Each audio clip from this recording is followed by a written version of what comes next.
If there's no amendments to the minutes, minutes will be approved. Okay. Let's go to reports.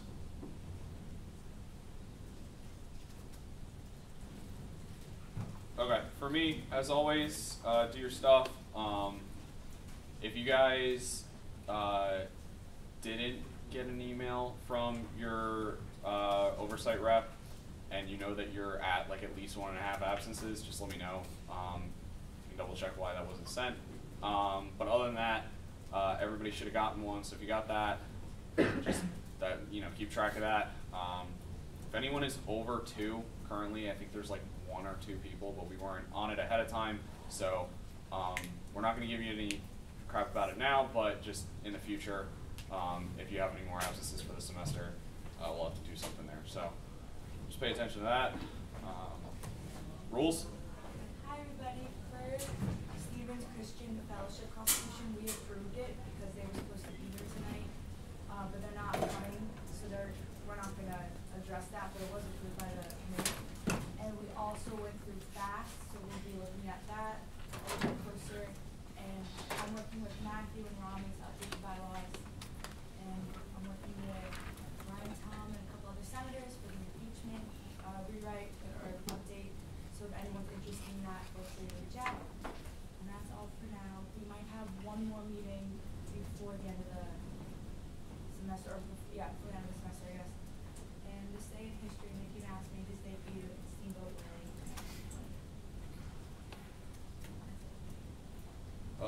Dakota's not here. Anyone read for Dakota?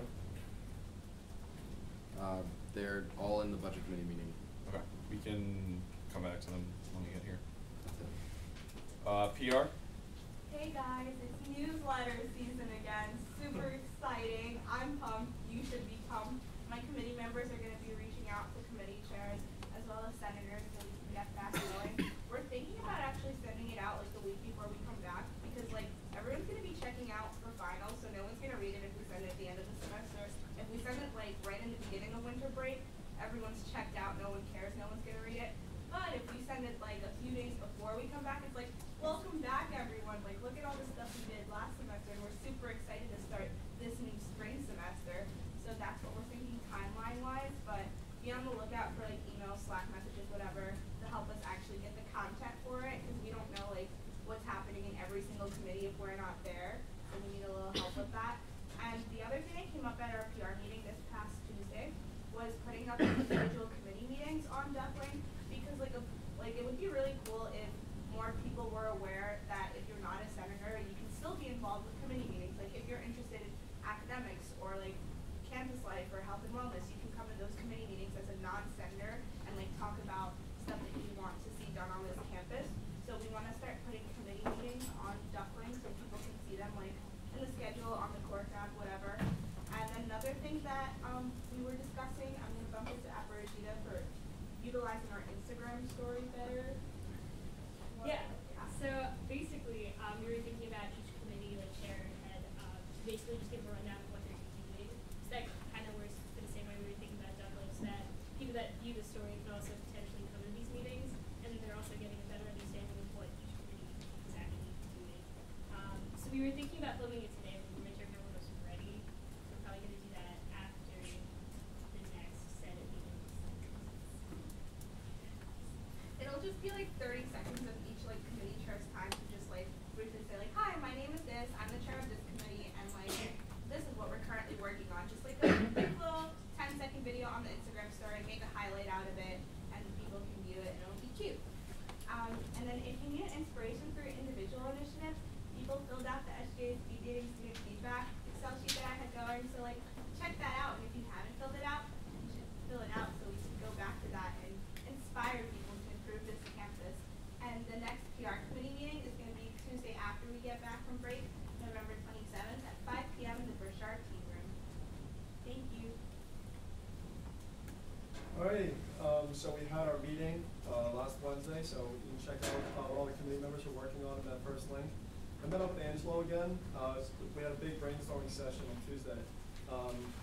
Just took some notes. One big idea that we had, or that Angelo really came up with, was working on getting like the composting initiative to like really go towards like fraternity and sorority houses, and I know we've been getting some pushback with that. But like one possible solution he found is really cool, making like a competition out of it. So kind of like the Biggest Loser kind of mentality where maybe for like 2 months you have all the Greek houses bring over like a pile of compost. Whoever has like the most weight during a week wins something, and then at the end of the 2 months, whatever, give you a bigger prize. And then in order to get like sponsorship for that, it could come from Hoboken, because in the sense that Hoboken pays $100 per ton of trash. So if we incentivize composting, that's less trash that they have to pay for, and from them saving, they can then sponsor this event. So that's just something that I've learned about, and kind of talking about that with the CLC. Otherwise, meeting with Bob Mafia on the 19th. If you want me to bring up anything to him, check out the document there, throw it on there. And then again, always communicating with Jake Tabor, with Angelo and the environmental initiatives. Again, no more group meeting, please join the Slack. Last meeting will be December 5th, 8 o'clock. Location to be determined for the committee. Think of a nice place to eat. We're going to try to go out. And then, if you're interested in being the next CLC chair, I created the transition documents, and check that out and talk to me if you have any questions. Thanks. Carr? All right, Carr. Our focus continues to be the same. We are trying to help students understand how they can convey their complaints and improve the school with their voices. And we're continuing along those lines. We have a couple of proclamations on the agenda today, so look out for the election day one, and also student involvement in faculty hiring. And we are working together with PR. We just started this, it's about the time again, but we're working on it, to help students create more quality course evaluations so that they can be used to help advance their educational quality. All right, thanks very much. That's it. All right, for ACA, we're going to be, one of the things that we're starting to focus on, which we're going to be sending out a survey for, like this week, it's done, send it out with the email for everybody. We're sending out a survey to all the science majors, trying to get a gauge of like, what electives have you taken, like your technical stuff, like what stuff you want to see in the future, because for like a lot of science majors, specifically ones in like the chem and bio department, there's like a big lab of courses you can take, and in other ones, there's courses listed, but they're not offered, so it'd be like a good way to gauge, hey, this is what we actually want to learn about. We're continuing to make progress with the business co-op. We'll be meeting with Lynn about that really soon, as well as continuing to talk about, we are probably going to move forward with the test bank once the website is done, and our next meeting will be after Thanksgiving break. Alright. I don't know if budget's been updated, but I'm gonna guess not. Other wellness. Hi everyone. The first wellness task force meeting is tomorrow at 2:30 p.m. Location is still to be determined. I just emailed Dr. Rose, but it's generally in the library. So I will post that in the Slack once a meeting location has been determined. My meeting to see if healthy vending machines coming to campus is postponed until after break because of the snow. We, as a committee, at our last meeting, we kind of refined our goals to see what was going to be tangible to work on for the end of this semester. So we're hoping to kind of finalize more, we're hoping to complete the goals of getting more hand sanitizer stations and publicizing Hoboken urgent care hours completely done before the semester ends, and revisit the idea of implementing health assessment surveys on different locations and offices on campus. I hope to talk to the Wellness Task Force tomorrow about that initiative again.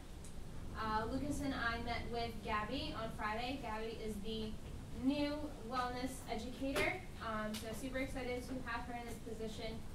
We kind of fleshed out our ideas of the position with her and gave her some kind of tips for what we want to see.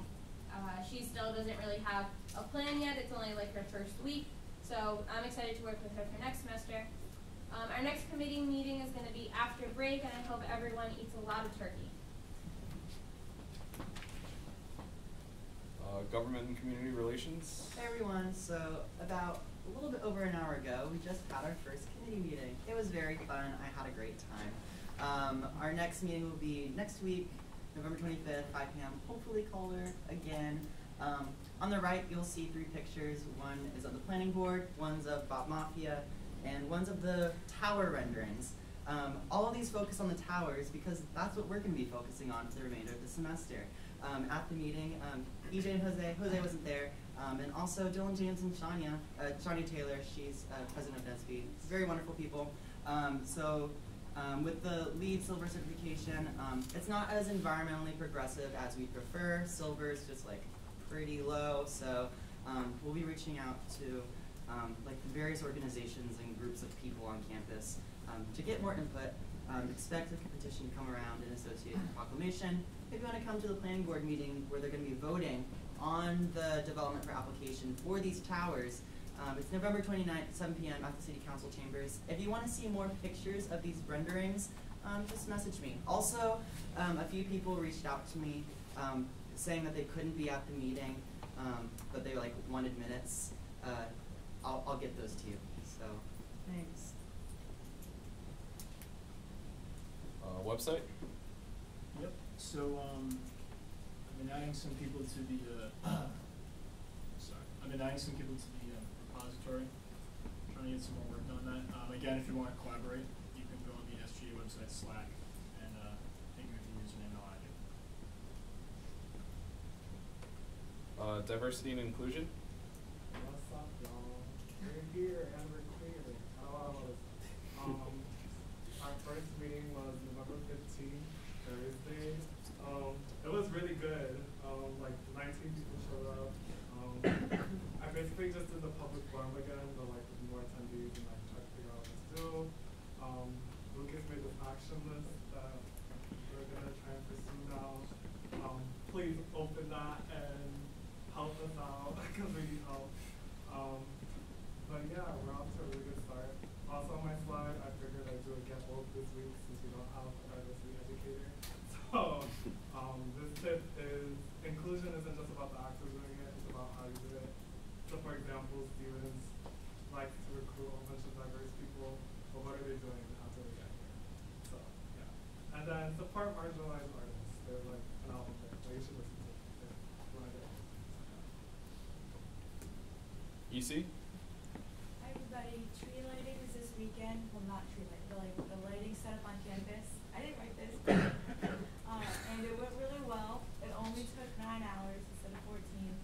And it wasn't that cold, so it wasn't terrible. So that would be fun, and they'll all be lit up after Thanksgiving.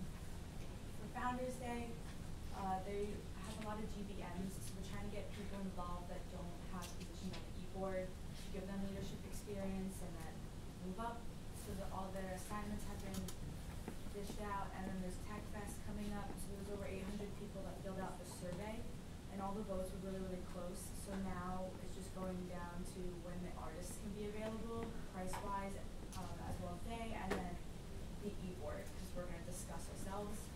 And then the next line, basically, I guess if you're here for complaints, you can join the committee. Just leave it at that. And then the headliner, yeah, we won't announce that just because of the contracts and all that. And then the fall budget, that was approved today, obviously we all know that. And then Frozen, so that was the day where we had all the snow. So with that, they had to give refunds without penalty because a lot of people couldn't make it to campus. So there were some issues with that, but a majority of the tickets and people, they still went and they had a good time. And then laser tag was this weekend. That was a lot of fun. And now we don't have any more events until we come back. So enjoy Thanksgiving. Arts and music? Oh, alright. What the? Okay, club sports. I think they're all up there. They're all. Oh, that's right, they're all there. That would make sense. Alright, so we will skip the committees. Lucas? Sure. Let me use my slide. Alright, so yeah, Melanie already talked about our meeting with Gabby, but we talked about closing some loopholes in care and just making sure that students are getting enough feedback from the care team once they submit a report. We also talked about her potentially being the spearhead on getting better classes within our PE curriculum, and just a general idea on how we think she should take on her position, considering that she just got here. The USAB meeting, I'm sure Mariana will talk about that a little bit. Dakota and I met after our cabinet meeting for a long, long time, and I think we realized over the course of the year, he's done like the most amazing job ever at managing the committees that he's on and all of the organizations that we have here on campus, but hasn't really done anything to move or progress the position forward. So like managing wise, he's done it flawlessly. Big picture wise, it stayed the same over the past couple years. It's not just him. So we want to sort of figure out the best way to redefine his role and give him a better opportunity to look at those big picture goals for the next VPSI. So we're sort of creating a bill that we'll talk about with Anthony, but hopefully it'll take some of the responsibilities away from the VPSI in regards to budgeting, and we'll let you all see it in like the upcoming week. But Dakota's really in support of it. He is like all about it, and I think it'll go well. The other meeting that we had this week was looking into the line items that are given to student life through the SGA, and we talked about this a little bit at the diversity and inclusion meeting with Nasir.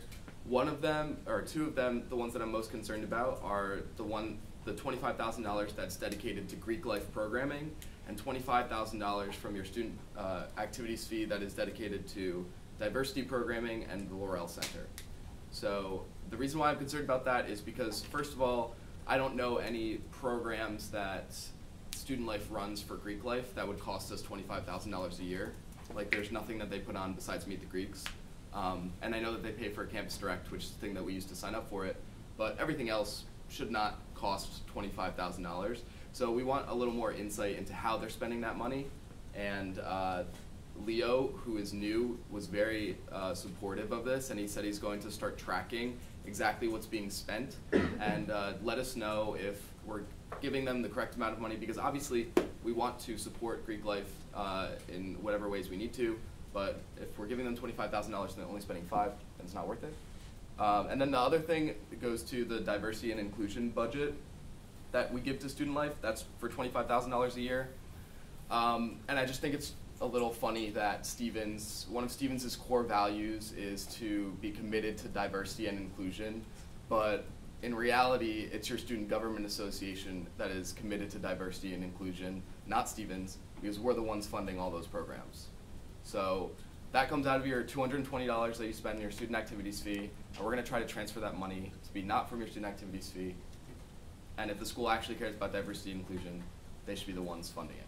So moving forward, we'll see how we'll move forward with that. Obviously, it's a sensitive conversation because we want those programs to be funded, but we don't want it to come out of our money. So it'll definitely be like a longer conversation, but it's the start of, I think, a good step. Anyway, Nasir ran a great meeting, and I have a lot of things that are upcoming. Have a good Thanksgiving break. All right, everyone. So working really hard on transitions is what I would say if I had something to transition. Oh well. But anyway, so someone please make a motion to approve Nasir as chair of diversity and inclusion in new business. Nasir has been very upset at me that I did not make the appointment last week, so someone please do that. So a resolution to create OOPS, organization penalties and sanctions, is on the docket. I'm not sure. So there was talk of suspending bylaws as to approve it this week. I'm not sure if we're actually going to do that. We'll see. In any case, I'll be talking to people throughout the week in order to figure out what may need to change. It was rushed on there, to be honest, but it's there. It accomplishes what I think it accomplishes what we hoped it would accomplish. But there are some changes to language that should be made. The archival bill I keep talking about will be on the docket as an unread bill next week. Cabinet, again, is meeting with the board's young alumni trustees in early December. I drafted a reply to the Vice President of Barnes & Noble College about the metal straws, so I'll send that in the morning. And like Lewis talked about, we had a meeting with Student Life during the week to discuss them taking money from the SAF sort of as they please has sort of happened in the past, and we want to emphasize to them, since there are many new people in student life, that they can't just do that. And we think we accomplished that. Yeah, so I think another important thing that came out of that meeting is that we sort of got on the same side as student life. So rather than like going against them, I think we sort of brought them onto our side and said that we appreciate all the programs that you're putting on, but we just need to transfer this money not coming from us but from the school, and they were like in agreement with that. So I think that was effective. Right, and they're also in agreement with the fact that student life doesn't have the authority to just take money out of the SAF as they please, because that has happened in the past. SGA has agreed to it at times not. So they're all aware of the fact that this is our money. Like that, the student activity fee is established by our Constitution. Thereby, it only makes sense that we would be the ones to allocate it. So they're all on the same page with us on those things. So that's good. Yeah. All right. I'll read for Dakota, I guess. Hey guys, I'm Dakota. We're 11.6 work weeks in. Jacobus purge stuff, apparently that's over. He feels threatened because of his antics at the big budget meeting. Wow. Quote, it's like D-Day and the Battle of the Somme happened in the same room at the same time, but the guns are water guns, and the mortars are just the sounds of Burchard falling apart. Also, the CSI is the British Army, who kind of knows what they're doing, but they're rabid centaurs. And the Budget Committee is the U.S. Army, who's super green and not really paying attention. Wow, okay. Quote of the week for Dakota is, I think a lot of what the SGA does is not great, but Jacobus Purge actually makes sense. Anonymous. Thank you. Cool. Reading for Anthony. Wow. We have a glorious photo of everyone dead on the floor. Send help. They're in Burchard 118. Food level's low. Morale is lower. But they're in less debt than the U.S. government, so that's good. VPAA? It's me. This week went to a faculty meeting. Mark came with me. We got to see how absolutely wild the faculty are. If you ever get the chance to go, at least once, I highly recommend it.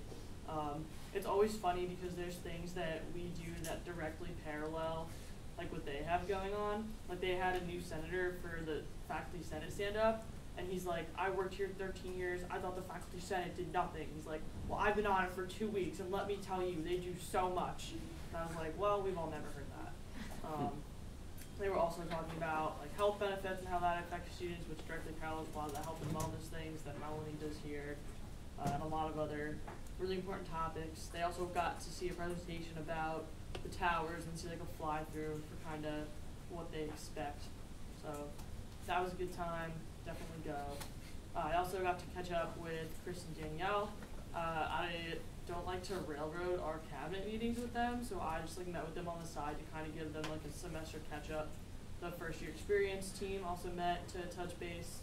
In addition, as Lucas said, the student advisory board met, which was good. We covered a lot of really good topics. Talked about a couple of different issues in different departments. What else? Oh, the SSE board, student advisory board. Their sign-ups went out. So if you're in SSE and you want to be part of it, definitely sign on to it. Upcoming this week, I have a meeting with Dean Zoo, and then I'm going home to cook a whole bunch of stuff.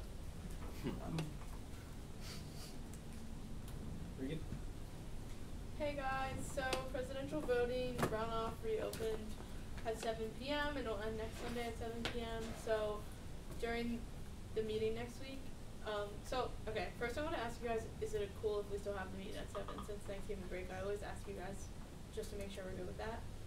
Any speak now or forever hold your peace? 7 on Sunday.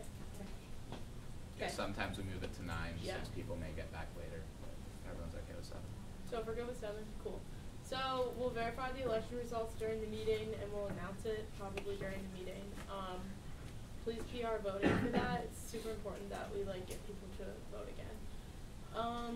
I'll be appointing a freshman member to the election committee soon. We have like a couple people in mind, so we're slowly doing that process. Working with Rami on a bill regarding archival. Thank you to Phil for reaching out to me with like an idea. We're taking feedback, so if you guys have ideas, let me know. working on rewriting the election guidelines / procedures. So let me know if you have suggestions because they don't really make a lot of sense right now.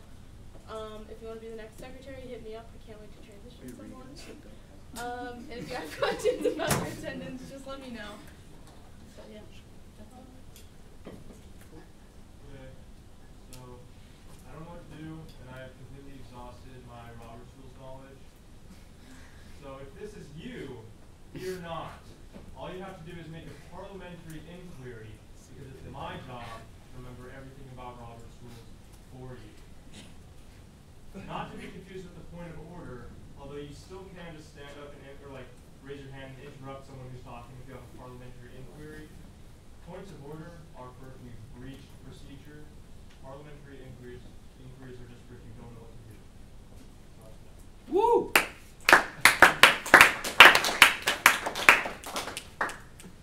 Shoutouts. Shoutouts. Shout out to Matthew for staying at the Jacobus Purge with me the whole time. I assume that's from Dakota. Shout out to Zoe for coming back again and again to the Jacobus Purge. Shout out to Lucas for a really good talk after Cabinet on Wednesday. Shout out to me for being elected president of SIGDEL. Shout out to Elena, Olivia, and Anthony for helping with tree lighting. Shout out to Rules Committee for being the best. Shout out to Rami for running some race yesterday. Explain. It's the 5K. Oh. Shout out to Anthony for this awesome survey. Y'all should fill it out. Shout out to the new committees, Government, Communications, and Diversity and Inclusion. It's really cool to see you all doing big things. Alright. Let's see. We got back to the docket. We have 3 red bills and 2 unread bills on the docket. So, does anyone have any motions?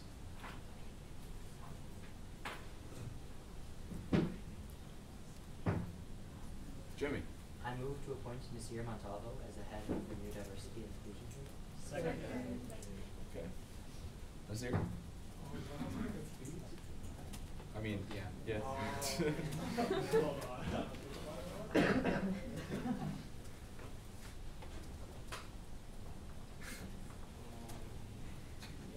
You asked for this, right? I did, but not like this. Let's see. So diversity and inclusion is clearly something we need to work on at the school. Just an example, we still don't have a diversity educator, and it's because the last person didn't want to take the job. So something we need to work on. At first, I wasn't really pursuing any diversity initiative or committee when I first joined, but things have really changed, and I'm super excited to be pioneering this committee. And my only hope is, as this head, is to keep the fire alive within the committee to bring change. And I think right now, a lot of marginalized groups on campus feel almost sorry for themselves having to go through all this to make resources. But I don't want marginalized groups to feel like this anymore. I think we should be proud, and I think we should be celebrating that we've made it to a school like Stevens despite all our adversity. So that's what I want to keep alive as committee head, and that's what I want to change. So yeah, thank you.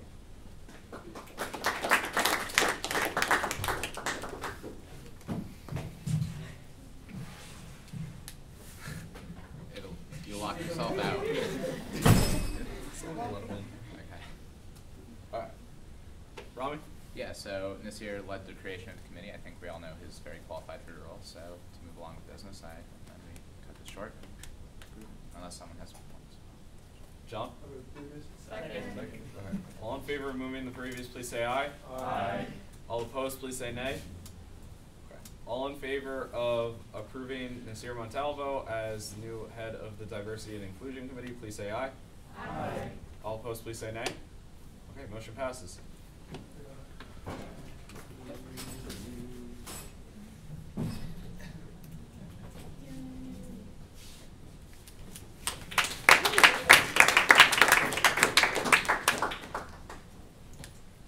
Alright.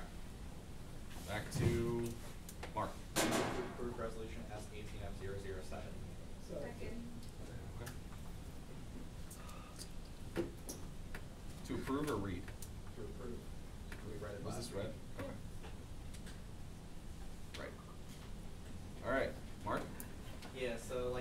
last week, this basically just changes the accountability requirements slightly so that you can't attend an SGA event, because that kind of doesn't really make sense for the purpose of it, as well as attend an event that you're on the e-board for a club, because that's kind of a conflict of interest. All right. Bill? I agree with the aspect of the e-board, but I think like with regards to the SGA event, I think that although senators should be going to each SGA funded event, each SGA run event, I think that there should still be some sort of like incentive for them to be able to use their requirements, kind of have it count. And so I'm gonna put this in the Slack, the motion channels, but pretty much I think maybe instead of I moved to strike the last sentence highlighted in green, and so pretty much TLDR is rather than having SGA run events not being counted at all, I think maybe they should be counted in the event in which you have to attend the month in which you have to attend 3 events, so that way you're still going to other organizations and the SGA run event isn't the only event that you're going to.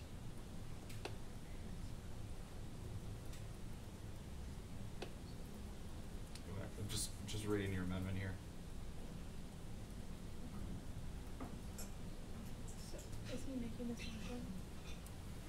Okay. If you're making the motion, you have to like say it out. Oh, okay, then I'll say it all out. I move to strike the last sentence of resolution S18F07 highlighted in green and replace it to read, a senator may not receive credit for attending an event hosted by RSO in which they are a member of the e-board. A senator may only receive credit for attending an event hosted by the SGA, provided that he or she attended an event for at least one other approved RSO event in the same calendar month.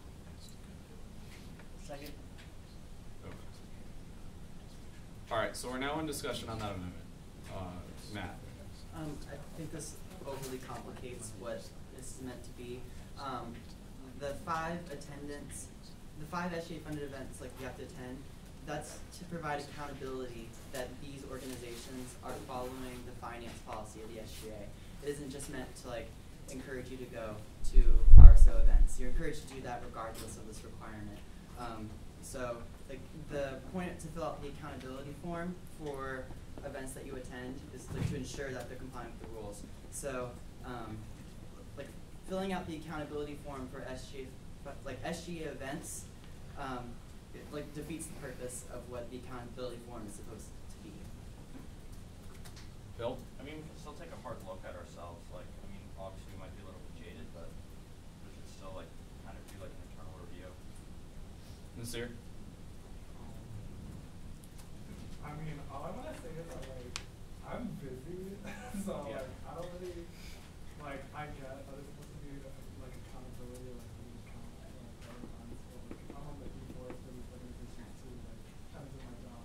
I'm not saying that, like, it's okay, like, whatever, but, I don't know, I feel like 5 is a lot, like, if we could increase the number to, like, 30 or something, but, Yeah, can we keep discussion strictly on the amendment to the Bill? Yeah, this is on Phil's motion right now. You're good. Jimmy. Based on my understanding of the rules as they exist, I don't see how this really makes any change. Like it says, you must also approve. You must also attend one other RSO event that month. So is it basically saying that you like can do your accountability form for an SGA event as long as you've gone to another thing? Like pretty much like this bill like is trying to say that like my specific amendment is saying that you can get attendance requirements credits for going to an SGA event provided that you go to other events. So that way the events in that month that you're just not going to an SGA specific event, you're going to other RSO events. Isn't the requirement as it stands that you just need to go to and do fill out the form for one RSO event in the month? Yeah, so just to clarify on that, like what this would say is you could not, like for that month, just go to an SGA event for that month. You would also have to go to another event to satisfy the monthly requirement, but then in turn, you would get credit for going to both in the 5 total events. Oh, okay. I understand.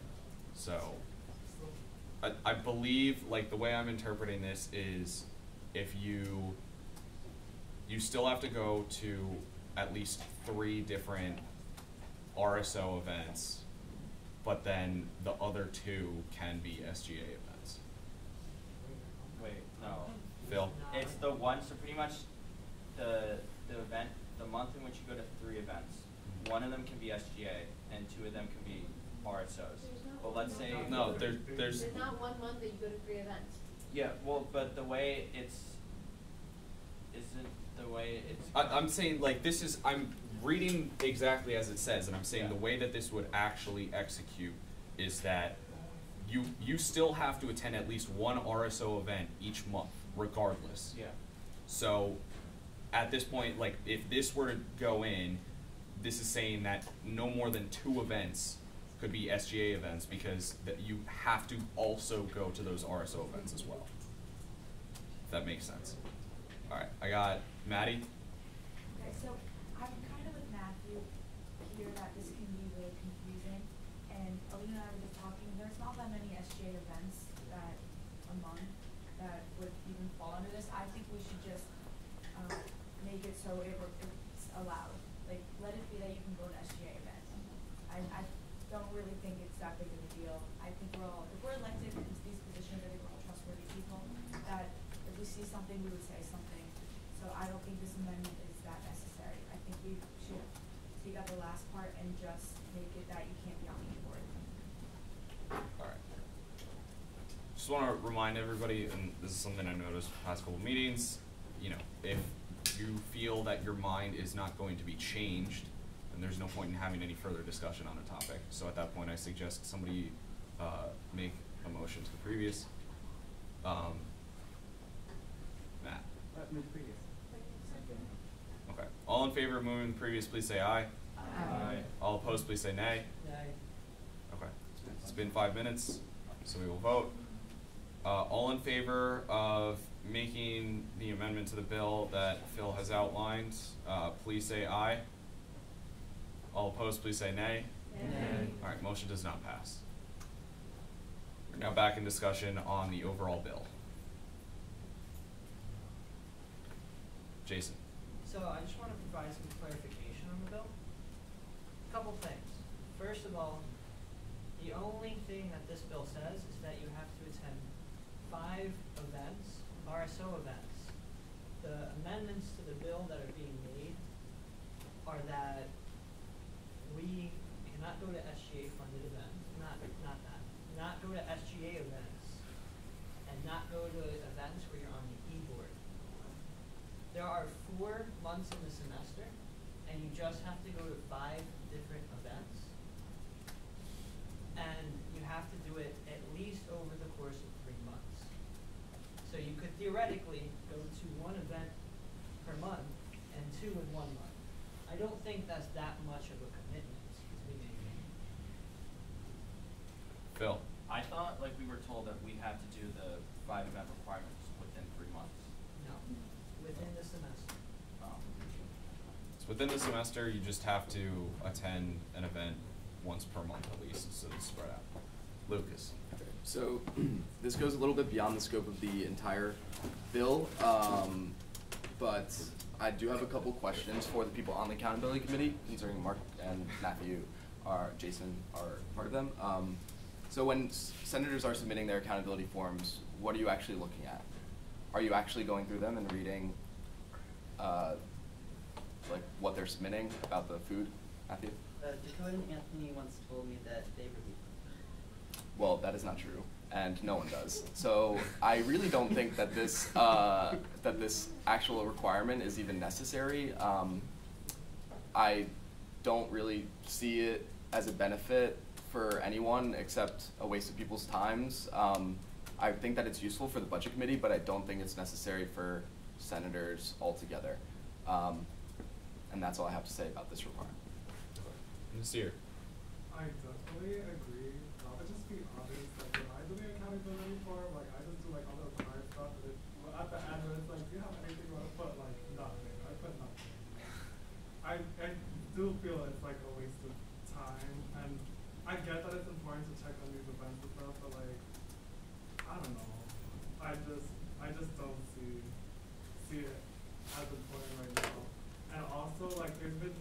discussion this entire semester on like nobody is doing the requirements already. So if you're if you're making it harder to move this one too, like ain't nobody want to be a senator. So just saying. There's no Mark. Yeah, I still don't think it's too much to ask just to have people not to go to SGA events and have it count. Like, I just counted up, there were like 8 people that filled out the form for speed dating, and you don't need 8 people to provide almost like oversight for the SGA. It's not needed. Like, we shouldn't have to submit a form and have it count. It's like one of our oversight things, make sure that it's going right. Like, we should all be there and trustworthy. So just making it so you can't do it should be fine. Still go along with the purpose. Jimmy. I agree. I think that the average Stevens student attends this many RSO meetings just like at random without even trying. So the fact that we're expecting senators to do that and give a little bit of feedback is totally reasonable. And I think it's also important, like when we initially got our SGA t-shirts, you said when you go to the event that you're providing feedback for, wear your SGA shirt. It's kind of an optics thing too, that like it shows the organizations that the SGA is paying attention. We do care about what they're doing. We're looking for good quality. The reason that we got the shirts was for people to see that, like it's not just an average student that's there. It's like it's a senator who's looking for some accountability and making sure that students' student activity fee was actually being spent well. Lucas? The problem with that is that if they're going to fill out the form and no one's going to read it, then what's the point? The CSI are the ones receiving it, so it doesn't matter. I mean, we can change who gets it, but I still don't think it's necessary. Mark. The oversight committee does get it, and I say that when I do check out the forms for all the juniors, and I do like take a look at comments if there's anything relevant. There hasn't been anything because most of the comments that we do get are something along the lines of, oh, it was a great event. But like if somebody did pass a comment, I would pass it on to like Dakota or Anthony, like the relevant party, like say, oh, they budgeted for food, but there was no food there. Jason. I would also like to point out how someone went to a Redshift meeting and noticed that they weren't running things properly. And that prompted them to lead the motion to dissolve them, which prompted them to make improvements in their club. This wouldn't have happened without the accountability. At that Redshift meeting, was there anything that was SGA funded? No, the answer is no. So it wouldn't have even been on the accountability form. Elena. I think this is a good thing that we're doing this accountability, not just because like, oh, like it's a requirement, but because like we vote like to dissolve these clubs, to get these clubs here, to change their like stages, and it's like no one knows what they do or like no one like knows how they act. Like why would we vote in the first place for them, like to like get off the campus or not? Like if someone goes to like one of their events, like they could speak on behalf of them or like say like, no, I saw this, they actually do this, or like if someone like do you understand where I'm going at? Like it actually adds on to like people having knowledge of what we actually are voting on for these clubs. Matthew. I agree we need to have a larger discussion on the accountability form, all that stuff. Could we save that for discussion and focus on specifically what this bill does, which is whether or not being on the e-board for a club and the SGA hosted events should count towards this specific requirement. Whether or not you like this requirement, like we have it for now until another bill is proposed. So like let's make sure this specific requirement is how we want it based off of this bill. If there's no further discussion, we'll move to the vote. All in favor of passing resolution S18F007, the event requirement ordinance review, please say aye. Aye. All opposed, please say nay. Nay. Okay, can I get hands for the ayes?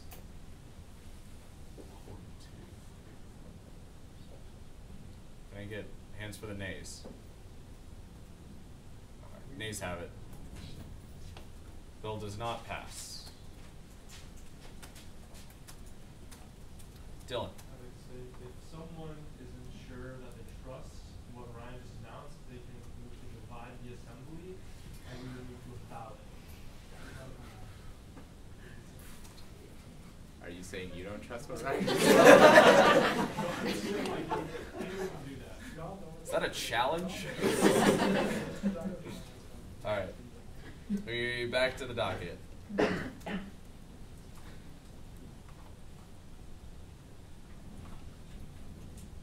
Phil.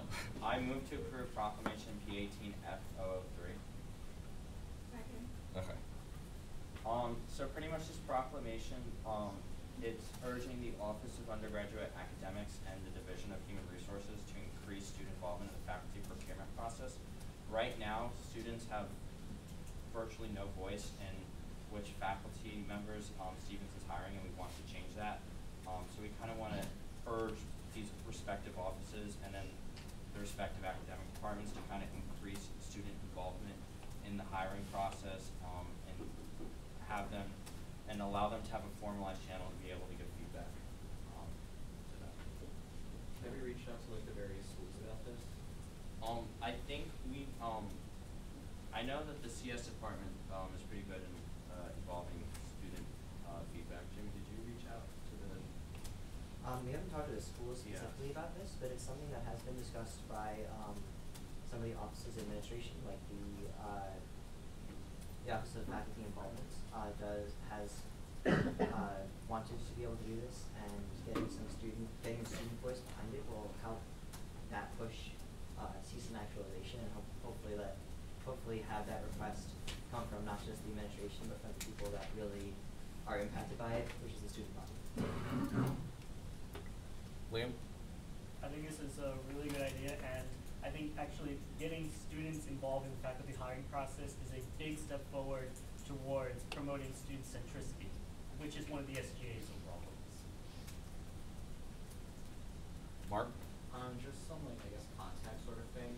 I know that for School of Science and Engineering, like specifically, I know I asked like town hall like talked to Dean Sue about this, and she said what they do is they don't have a lecture. They're not really open to that because of the complications. Instead, what they do for every faculty member is they have to like host a research seminar, which is open to I think everybody in like the community, and then they're allowed to give feedback on it. So I don't know if you've heard anything about that before, but that's what she says the process is at least for that school. Phil? Yeah, we definitely we just kind of wanted to standardize it across all schools and all departments because not all schools are taking the same initiative as SESs.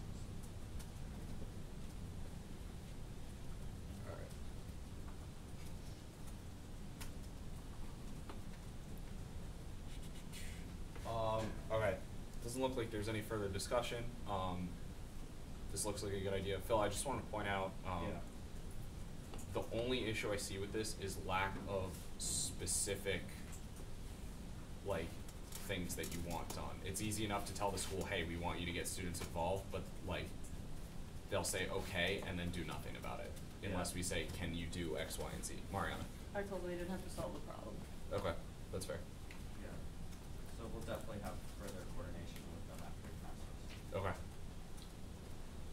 All right, if there's no further discussion, we'll move to the vote. All in favor of approving Proclamation P18F003, proclamation urging the Office of Undergraduate Academics and the Division of Human Resources to increase student involvement in the faculty procurement process, please say aye. Aye. Aye. All opposed, please say nay. All right, motion passes.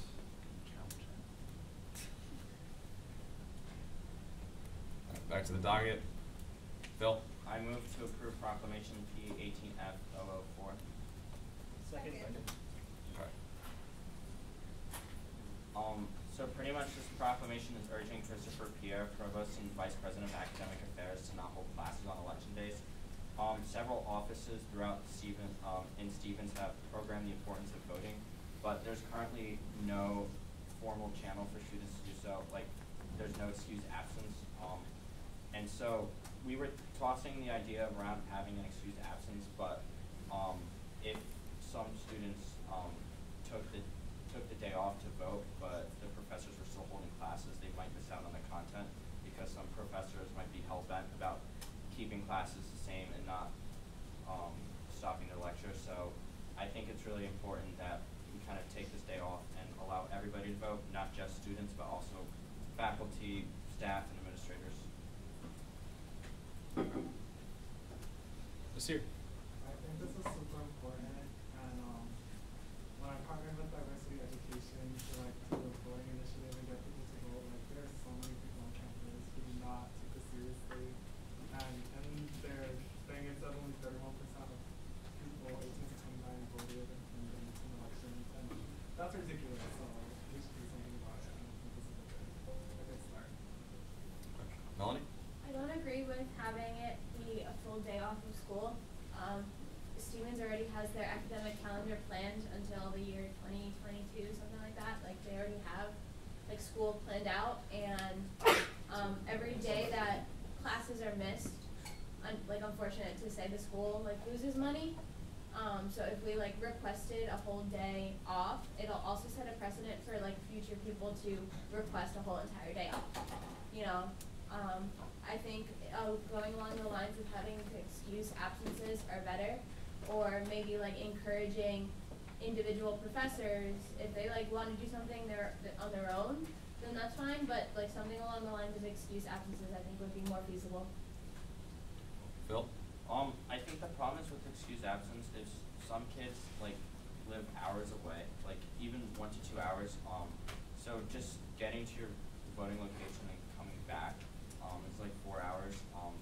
And also with the excused absence part, there's professors that are still going to be holding classes, and there's some people who hold their class regardless. So kids it'll be an unfortunate circumstance where some students will have to miss important class material to vote.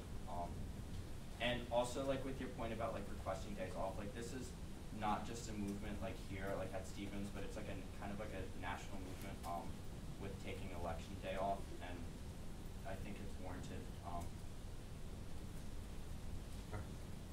Isabel? I think someone said in the Slack, but they said that it's kind of even if we don't get the full day off, or they don't give, at least it creates conversation, so at least, even if they don't give us a day off, a compromise could be met or something like that, but I think it's good that it starts this conversation, because I think it is important that young people do go out and vote, so. Matthew? I think this is a good standard for us to request. With having excused absences, that could be easily abusable. I don't know how you could verify whether or not someone voted. So just having a full day off, so no one has to go through some bureaucratic process to determine whether or not you voted, which save a lot of people a lot of headache. If there's no further discussion, Jimmy? I have some I think this is a good idea. I think it's really important for students to vote, but I like Melanie, have mixed feelings about the precedent of taking a whole day off and losing out on a day of education to go and vote. I know that if you live in an area, if you live far away from the place you vote, you have the ability to vote absentee or vote early. I think it's really important to encourage students to use those avenues as well.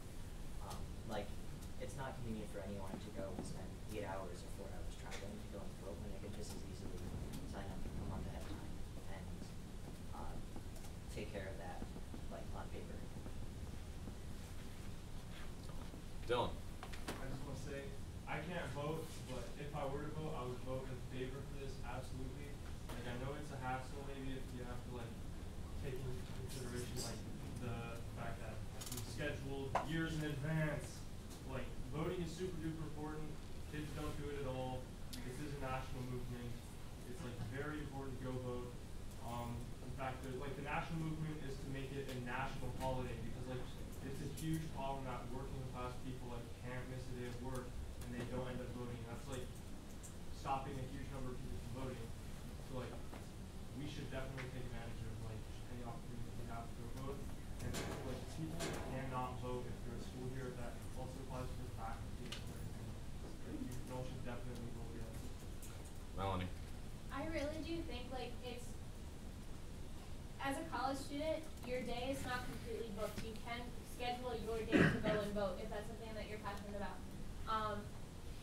2 years ago, I went back home the day of election day because I knew I wanted to vote. This year, I did an absentee ballot. I took my steps as an individual person to make sure that I got my voting things done. We need more awareness for students to submit absentee ballots, like Jimmy said. I I really do not think the school is going to well receive us requesting to take a whole entire day off. And this bill should approach with something a little bit smaller of requesting excused absences from 1 or 2 classes, or if not your whole entire day of class. You know, you can make up the material, you can learn history on the side, that's what college is, you're learning all the time. Like, it's not that big of a deal to miss one day. But students need to be proactive about their own civic duty. And right now, I think we are a powerful organization, but I do not think the school is going to well receive it. Lucas. Yeah, in terms of like psychology, this asking for like something really big and then going for a compromise that's smaller is something called concession, and it usually works really well for like convincing people to do things. So say that we ask for them to have a whole day off, and they say, no, definitely not a whole day off, but we'll maybe do like this, like we'll give you like 5 hours off, you know? Asking for an excused absence, they could just say no, and then the option is nothing. So like at least we could find a middle ground if they don't like want that. I also just want to point out, I think a couple people said that there was concerns over just completely missing a day of classes. I mean, like, if this gets passed, we could work with, you know, Christophe Pierre to make sure that, like, this is worked into the schedule, so we still have the same amount of class days. They would just have to rework the schedule, and if they can't do that for the next couple of years, at least for, you know, the years following for the calendars they haven't made yet, which I think is totally reasonable. They work in every other holiday that we have. There's no other discussion. Move to the vote. All in favor of approving Proclamation P18F004, a proclamation urging Christophe Pierre, Provost and Vice President of Academic Affairs, to not hold classes on election days, please say aye. Aye. All opposed, please say nay. Okay, motion passes. Back to the docket. Matthew. I move to read Resolution S18F208, the Cultural Organization Restructuring Act. Second. Matt? So this is the result of months and months of discussion. Oh my gosh, this was so tiring. But basically we're doing some bureaucratic reorganization. So as some of you may know, I'll talk about this just like very briefly because I know it's just being read. The ESC is both a subcommittee and an RSO, and they're the only subcommittee that's like this, and it creates some very unique problems and just question marks. So we're taking ESC as an RSO and placing them within this newly created culture subcommittee. This subcommittee will just be comparable to all the other subcommittees. We had a few meetings with the ESC about this and all the respective RSOs, and this was the solution that everyone voted that this was good. So everyone should be happy with this result. That's all I can say. Just to clarify, if this takes effect, ESC will remain an RSO, but it will be placed under a culture subcommittee, which all of the organizations currently under the ESC will also be a part of? Yes, yes. So I'm not even sure how to describe it. So Camilla is the president of ESC, but also the subcommittee head. So ESC as an RSO will just be within the subcommittee. There will be a subcommittee head. It might still be Camilla for the remainder of this year, but it doesn't have to be the ESC. ESC will no longer be the overseer of all RSOs. But they'll still exist as an They will still exist. They just their purpose will just readjust. Okay. Any points on this? Nazir, did you have one? Okay. Rami? So why was the solution to change the name of the subcommittee or why was the solution not to just repurpose ESC directly? Why did we have to create this new subcommittee? So we're just renaming the subcommittee. So just so that people know that this is a little bit different. the subcommittee will no longer have an executive board. They won't have a constitution that like mandates the RSOs to do stuff. There was a lot of conflict with that. It'll just be easier for the RSOs to operate. Who's here? Also, like, well, this is not really one. This is important. Like, going deeper into it, I think it's kind of like dehumanizing the people that do by calling them like the ethnic clubs and the ethnic people on campus. Like, I feel like they should just be called like anything towards. And I think like changing the name of the subcommittee helps with that too. I personally feel uncomfortable. I'm talking to people who feel comfortable. Matthew? If you have other thoughts, reach out to me because we'll vote on it next week and we can put some amendments on. Going back to the docket. Anyone? Liam? I move to read S18F009. Oops. Do we have a second? Second. Alright, Zoe's not here. Okay, Robbie? Yeah, so Zoe's not here unfortunately, but the purpose of this is to codify the sanctions we place on RSOs when they break the rules. So typically in the past we freeze budgets and whatever, but there nowhere in any of our governing documents does it say that we can do that. It obviously makes sense to impose sanctions when it's warranted, however we should codify it. So that's the purpose of this bill. Dakota, Anthony, and I agreed that should be an addendum along with Zoe. So that's outlined here. It essentially categorizes infractions into 4 different categories. There are 4 different categories. There are major and minor financial, major and minor management. So financial obviously dealing with budgets / fund allocations, management dealing with everything else, reaching governing documents, etc.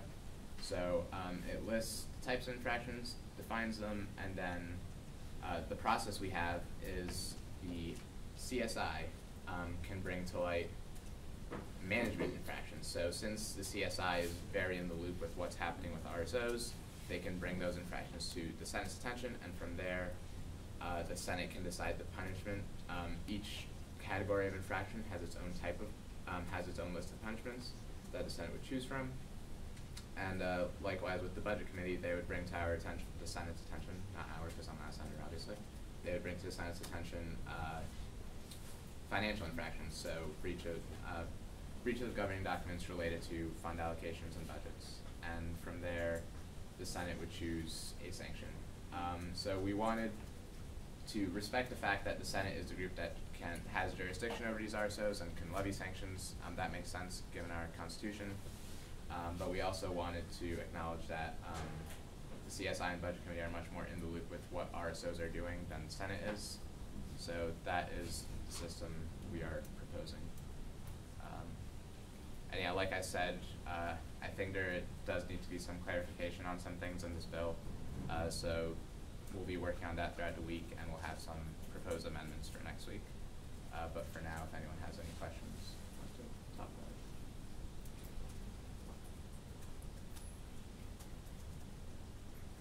If there are no questions, let's go back to the docket. Yep. OOPS is another Dakota acronym, by the way. Solid. I would have never thought of anything that good. Okay.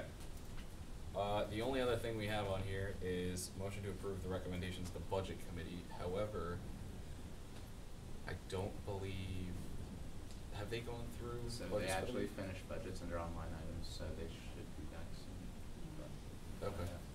Alright. Somebody would like,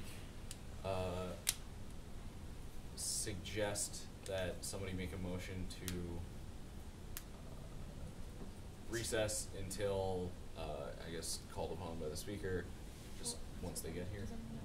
We can start with discussion. That's true. I'll figure out how much longer until they get here, and we'll see where we go from there. Okay.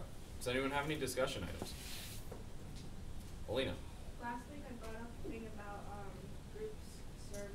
If you're doing a group project, like evaluating your team member and just like, because some professors do that, and I talked to Kim Barletta about that, who's in charge of the Center for Faculty Engagement, and she's going to do that as a tip of the lead with professors and have like a template for them. That's cool. Yeah. Did it. Anyone else? Okay. I have something. Elections reopened at 5 o'clock today, so tell your friends, get them to vote. 7 o'clock, never mind, I thought it was 5. But they're open now, so tell your friends. I know everybody's kind of like sort of in Thanksgiving mode already. I have friends that went home and aren't going to class Monday and Tuesday. I don't get that, but yeah, just reach out to people. I know a lot of people will say, oh, I voted already, so just remind them this is a completely separate runoff election that they need to vote. All right. Alina. The CAPS appointment scheduling survey that I sent out 2 weeks ago, we have 137 responses so far, which isn't bad. I would love to get to 300 though. That would be super cool. And I know it seems like a lot, but we got like 480 when we pushed the DOT survey out. So it's totally feasible. And right now, honestly, sophomores, freshmen doing a great job of responding. However, juniors are slacking. We have like very few juniors responses. So if we can like push that out more, it would be super cool. Anyone? Discussion on that? Discussion on anything else? If nobody has any other discussion, I recommend somebody move to recess. Molly? We had a discussion about keeping this requirement or not. Oh yeah, why don't we do that now? Yeah. Correct. Anyone need a refresher on what that topic was? If we want to keep the 5 events requirement? Yeah. So I'm going to bring this up. I talked with Lucas a bit, and talked to a few other people as well. I talked to Matt. The whole reason we have this requirement, as we kind of said before, is not to just, you know, make sure that senators are showing face on campus, but also to kind of like audit these events, make sure that they're running smoothly, happening as they're supposed to be, all that. One of the things we kind of thought of, and Matt brought this up, I think at some point SGA actually had like an accountability committee, which I thought was an interesting idea just because their whole kind of purpose was to, you know, go to events and like make sure that they were running correctly. However, you know, that would require you to make a whole new committee. That's a lot of stuff. So one of the ideas we kind of came up with was possibility of, rather than having senators attending these events, putting these requirements onto the CSI. I talked with Dakota about it. He seemed to think it was a good idea. I think he ran it by the CSI, and you know, it sounded like they were in favor of it. But the main reasoning for this, right, is, you know, the CSI members are the ones that are supposed to be in touch with their organizations.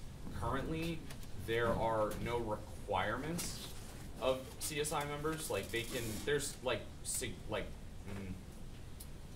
I guess suggestions on like what they're supposed to be doing, but there's no actual requirements. So I think we kind of thought of this as a way to help bring the CSI more into the SGA, have them integrated, have them collaborating kind of with the budget committee, and that, you know, budget committee can then see how these events are going, look at the funding more, because like the current setup with senators is not, it's not that it's not working, but like they're, you know, people are just going to the event because they want to go to the event and they're not really paying attention to anything. If we move this over to the CSI, they would be, you know, they would know what to look for because they know the organizations, and then they would be able to relay that info over so that like actions can be taken if needed. So just, if anyone has any thoughts on that, let me know. Liam? You said you wanted to like bring the CSI more involved into the budgeting side of things, but don't we kind of already have that, whereas like the VPSI is the head of the CSI, and they also serve on the budgeting committee? I mean, I wasn't saying specifically budgeting, I'm saying SGA as a whole. Like this overall would integrate the, you know, subcommittee heads as a part of the CSI into the SGA more, because right now they're like sort of involved, but not really. Like you can see any given week, like half the subcommittee heads will be here, half won't be, half come to do their slide, and that's it. Like they're involved, but it's not like a huge thing. And I think by kind of sort of formalizing that and like giving them more of a direct role with like actual guidelines, that would make a bit more sense. Mark. So at that point, like, what oversight does the Senate have really over RSOs? Because with this, they don't have to do accountability anymore. The infractions are pretty much just recommended to them by other people. So what does the Senate itself really have from that viewpoint? So the whole thing is that the Senate would still be doing it, right? But like, example, right? Software Engineering Club is one that we had last week presenting over certain infractions and stuff. Apart from the fact that Alan is on their e-board, I don't think did anyone go to their events? I haven't seen any specific accountability forms filled out, but like, that's something that technically by, our stuff we wouldn't have caught. Unless, given the fact that Alan's on the e-board, that definitely helps there, but like, the whole point of this would be the CSI can check in on them and then make recommendations to us, because ultimately then they can pass it on to the budget committee, who can look at stuff with the penalty matrix, everything else, and the SGA still has to approve this stuff anyway. So, Mark? So the Senate just turned into like an approval body, because it seems like that's what would happen with accountability. That's what happens with budgets. That's what happens pretty much like anytime when an organization presents to us. Like most of the time, we're just going to go along the lines of what Dakota, VPSI, or like CSI says about it. So it's like, do we really even do anything with RSOs? Lucas. I think you're blowing this way out of proportion. Like the accountability form, you think is the reason why we won't like. I'm not thinking just with like accountability form, but just like going from that, trying to take it like a step further, like looking at the bigger picture. I think part of the reason for this as well is like, you join the SGA to like help make a positive, effect on campus. Most of these subcommittee heads are attending a lot of these events anyway. They're in touch with what's going on with their clubs. This really kind of should be their job as it is, if they're making sure that these clubs are doing what they're supposed to be doing. The whole reason for this would be to kind of take this off senators as well, so they can focus on initiatives. I think the SGA is at a point where we have enough members, we have enough involvement with CSI. Like stuff is established where senators really should be focusing on proclamations, bills, like other initiatives through their committees to help make change on campus rather than just attending events. Rami. So I actually agree with the point you just made, Mari. Like the Senate has become a bit of an approval body, and I agree with that as much as anyone else, because especially when I was CNB chair, rules not formerly CNB, everything the committee sort of proposed, senators didn't really look through to see if the constitutional amendments were fair. Like it's just moved to previous a lot of the time. However, I'm not opposed to that. I'm fine with things being delegated to smaller groups, so long as the people making the final decision go out of their way to be informed and look into everything, like actually reading through your budgets and the constitutional amendments, looking at the infraction and deciding what the best punishment would be if our bill gets through. I think it should be senators more actively making sure they're making the right decision than moving away from delegating things to smaller groups, in my opinion at least. I'm also not super sure what exactly we're talking about. I just wanted to talk on that point because I stepped out, but yeah. Nasir? Okay. You speak up a little bit? Okay, so like several things. Okay, so if we're in a approval body, like sure, but like, then it's just like, I don't know, like same thing with the culture of SGA, but like the accountability form is like not it in that sense. Like, I really don't understand how that form like helps at all, because I don't know, I feel like people just like fill it out and like don't put anything like. Speak up, please. More than that, you don't have to yell it. Yeah. Okay, also like, okay, for example, like some of us like with Alan, like we kind of represent these organizations here already, like being on their e-boards. Like I know Christina is on the WISO e-board, and like if she wasn't here, then like I'm pretty sure nobody else here would be going to WISO events, because I know they don't be having attendance because I showed up to them. So like, who's gonna go to that? Like I don't know, because y'all lying out here. And then I have more stuff.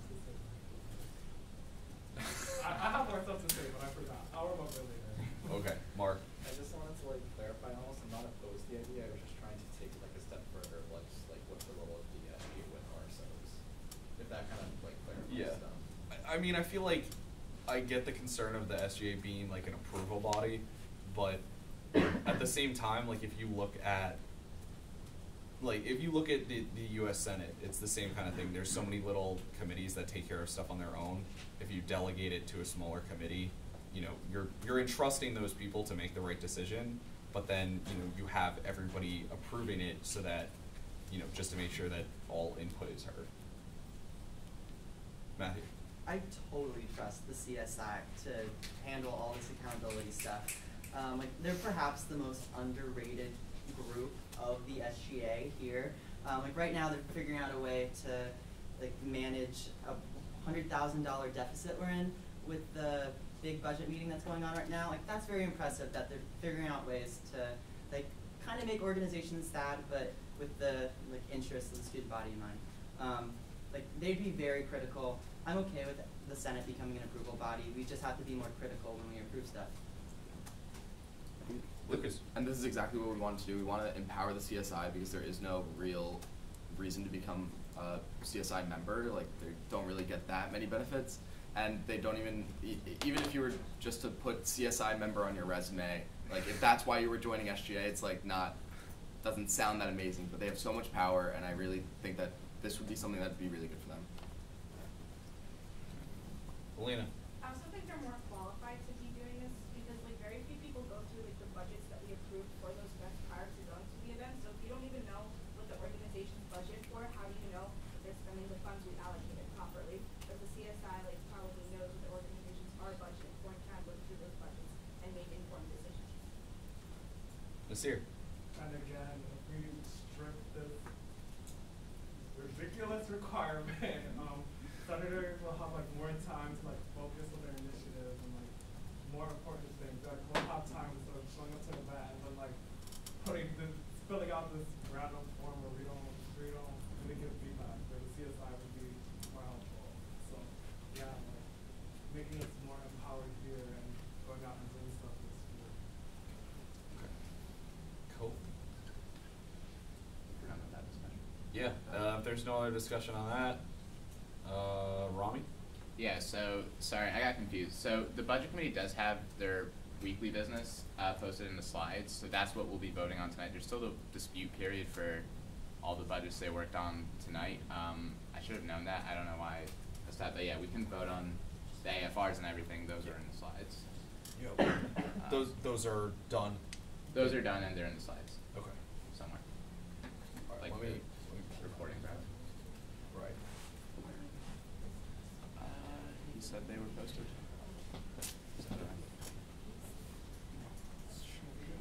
No. They're not posted? Right now. VPF report. No, it's Yes, if you go to Anthony's VPF report, you can find the presentation. It's upside down. For some reason. So if you want to read out. Yeah.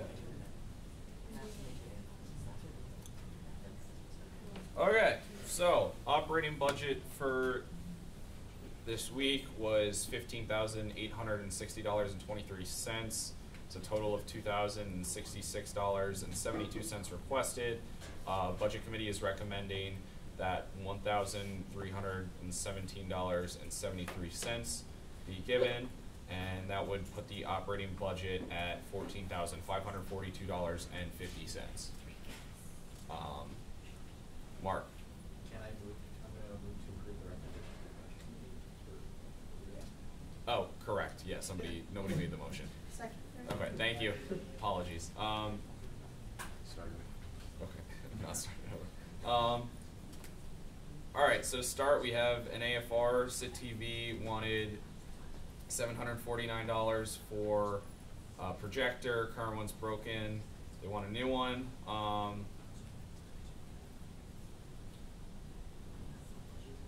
I don't know exactly what happened, but they voted to deny this. Gear and Triangle wanted $517.41 for Milk and Cookies with Santa to raise school spirit on campus. And they're going to co-host with the Office of Student Life. Recommended to approve that. Stevens Computer Science Club wanted $54 for prizes for the Stevens Computer Science Games, which they will be co-hosting with SWIX and Software Engineering Club. And this was voted to approve. SACE wanted $100 for a stress relieving GBM with caps to approve.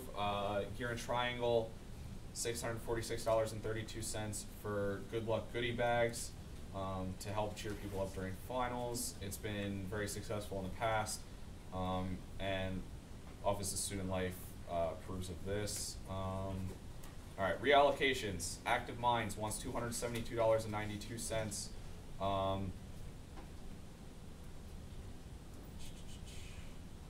Apparently a bunch of their other events didn't happen because of sickness and other stuff, so reallocating that. C2GS, it says 0 amended. Okay, $240 reallocated from Aether to capital improvements. Aether closed, so they can't buy what they used to.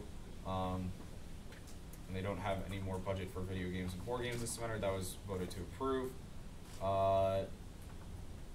IUA wanted $500 to be reallocated from Diwali to their SIC Christmas party. This is pretty straightforward. SIC already budgeted, so they can't approve that. KSA wanted to move $300 from their World Night Market to History of Noodles. WCPR canceled on WNM on World Night Market, so CSA will be co-hosting on History of Noodles. What we got? Stevens Computer Science Club, $41.35 from CoJam 1 to Games Prizes, and then another $45.60 from the same CoJam to the games, which they also AFR'd for before, and then also another $74.90 to that from Code in the Dark, and $107.50 from Tech Talks. Okay, sweet. $100 from Fondue Night Crafts to Fondue Night Food.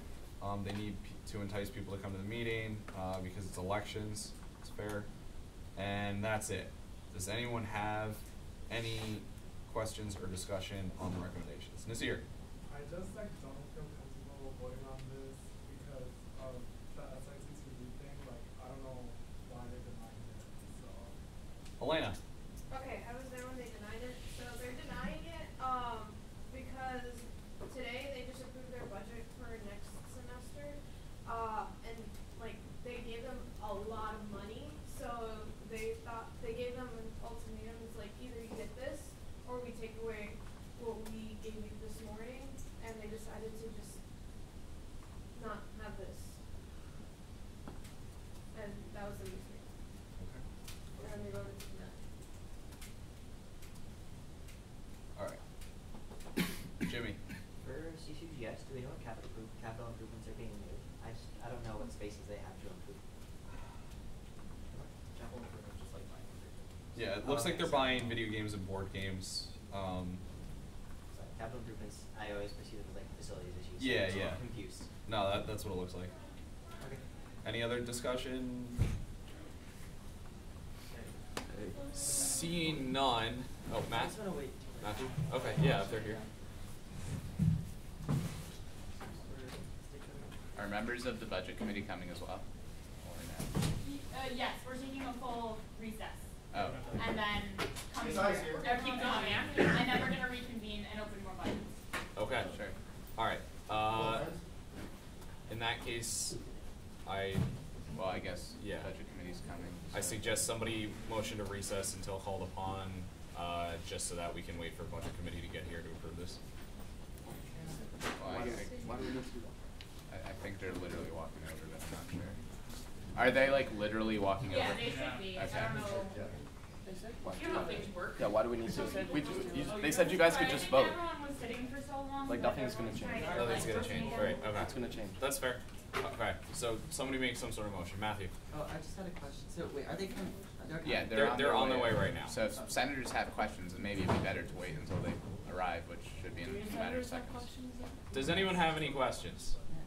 Anthony. The only one that I'm a little concerned about is on the third slide for the gear and triangle milk and cookies with Santa. It was like a 5 to 4 motion to approve, and it's also like $500 for milk and cookies. Seems like a lot of money. Yeah. A little iffy about that one. But. Okay. Matthew. That was also my concern. Okay.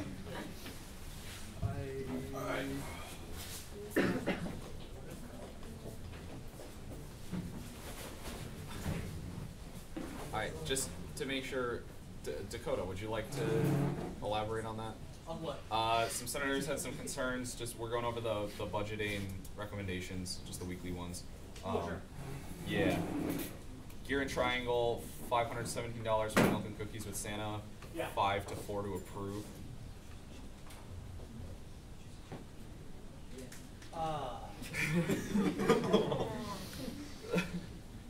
You know, I really don't remember if You we wanna voted help, no Dakota? and why. Oh yeah, go for Okay, it. so I believe it was 5 to 4 because the tracking on Duckling was 4 for last semester, and because we were cut happy, a lot of people didn't want to do it. But you know, from my memory, that's how. It's been a long time since 8 a.m. Matthew.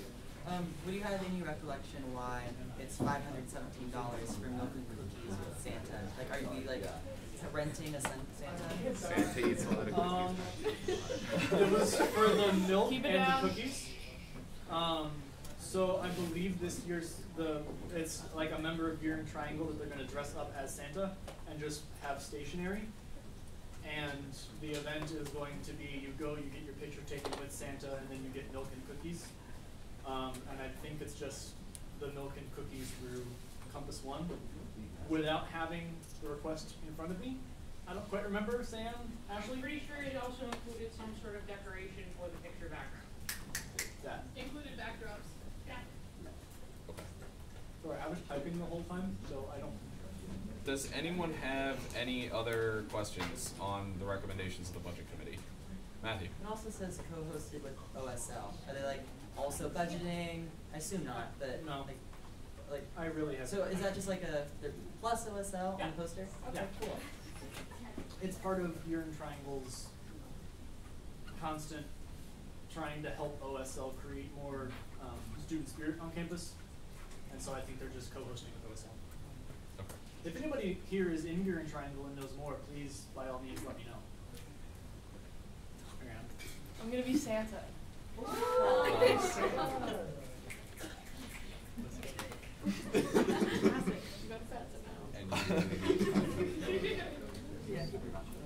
But do you have like the actual request? Because I just want to know how much of this $517 is for like the backdrops, or if it's just like a lot of cookies.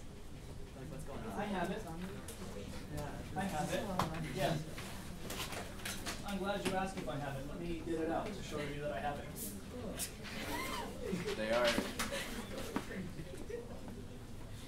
They are Compass One cookies, which are probably more expensive, right?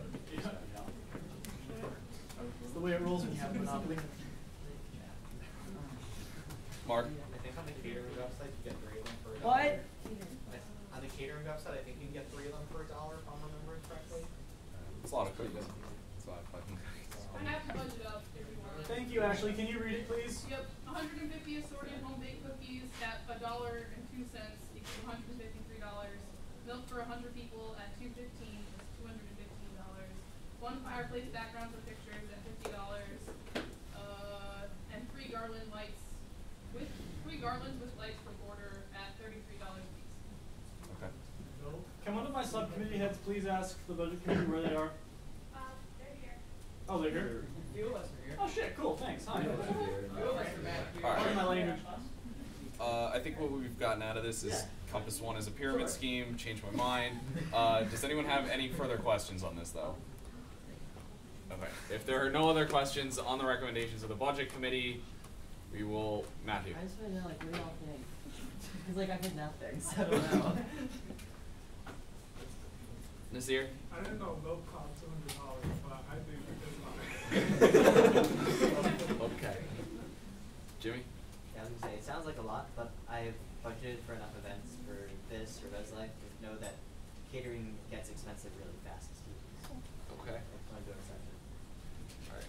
There are no other points. Move to the vote. All in favor of approving the recommendations of the Budget Committee, please say aye. Aye. All opposed, please say nay. Okay, motion passes.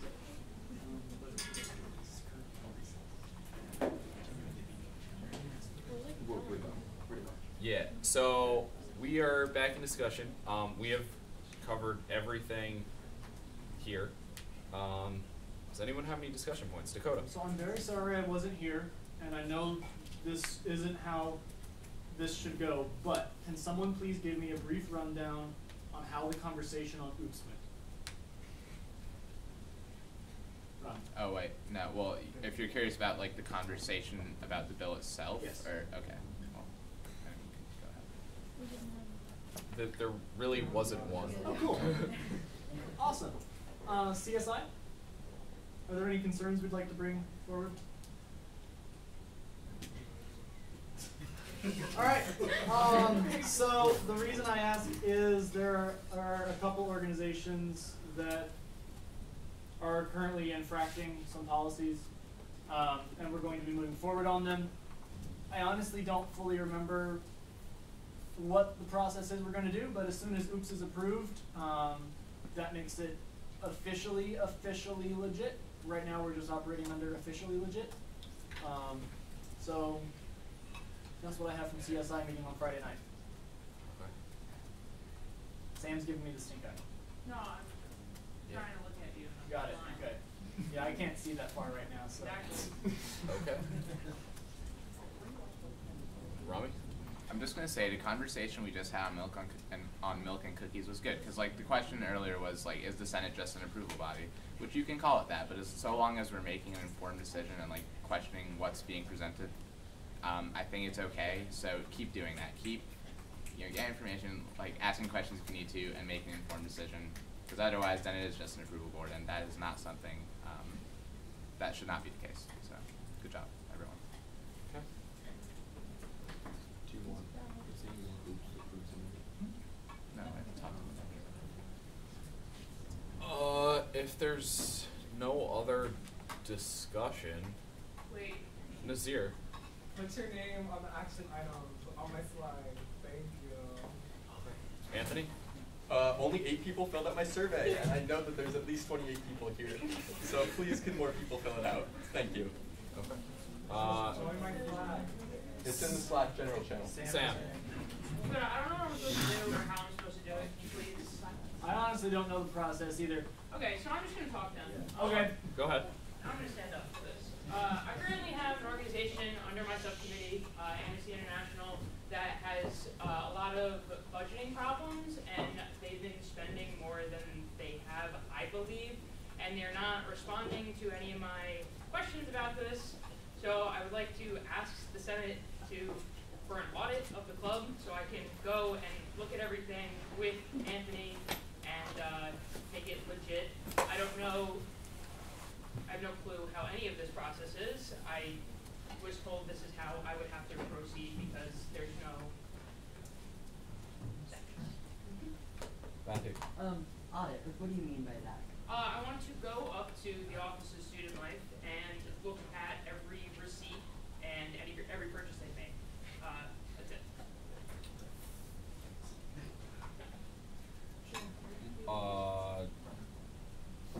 Jimmy. I don't know if this is pretty knowledge, but the treasurer recently stepped down. Yeah, I know. So that that might be a contributor to the financial misgivings. I just want to make sure that was It's not, but okay. yeah. Got it. Anthony. That's one of the reasons why he stepped down. Okay. So Here's layers. Scandalous. Dakota. there is a bigger picture here that some of us are missing. I don't even know what is going on. Sam is correct. I also believe that there are some things that should be looked into. I don't remember where it is that I read this weekend because it's been a long time since Friday night. But what I believe I read somewhere is that in order for a budget audit to happen, the Senate has to vote for the Budget Committee to do that. I really have no idea if that's a thing you have to do, but it makes it sound official. Rami. So I'm really curious as to where you heard that, because that is not the case. It states in our Constitution that the SGA can investigate any RSO's activities, and they are forced to comply. So there you go. That is completely within reason. So. Okay. Yeah, so you can, someone, you or Dakota or me, if you want, can go to Student Life and ask to look at all the receipts to verify I that think we things have a are- plan. Yeah. Okay, I didn't know.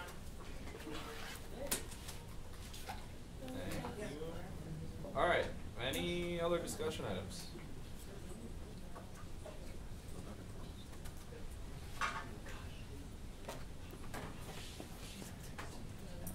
Don't all jump at once. Anthony. So I was curious about this, so I just looked it up in like the budgeting guidelines, and it says that organization spending is audited randomly. Mm-hmm. So is that already like a process that exists that we can apply? Is random auditing a thing that happens? It's supposed to, but it doesn't. Okay.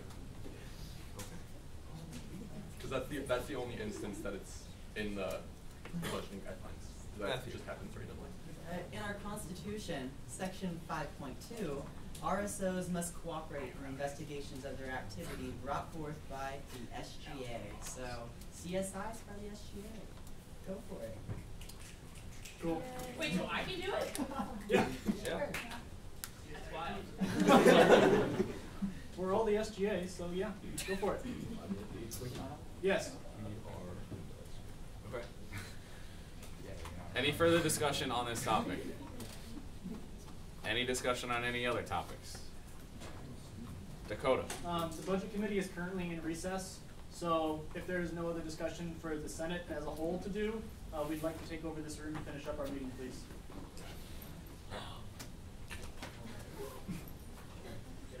Anyone? Anyone? Bueller? Jimmy? Yo! Is there a second on that? Second.